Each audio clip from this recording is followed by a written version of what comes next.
anytime he competes in anything, the X is on his back. Because everybody here that's racing, they want to tell everybody they know, yeah, I beat Dennis Anderson the other day, dude. It's no big deal, yeah.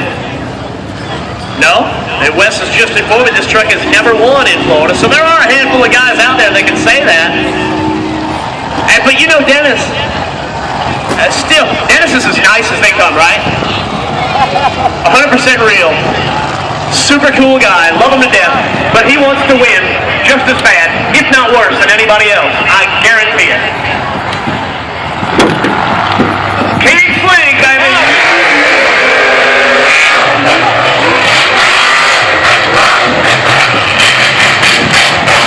Coming straight out North Carolina, all the way to South Carolina.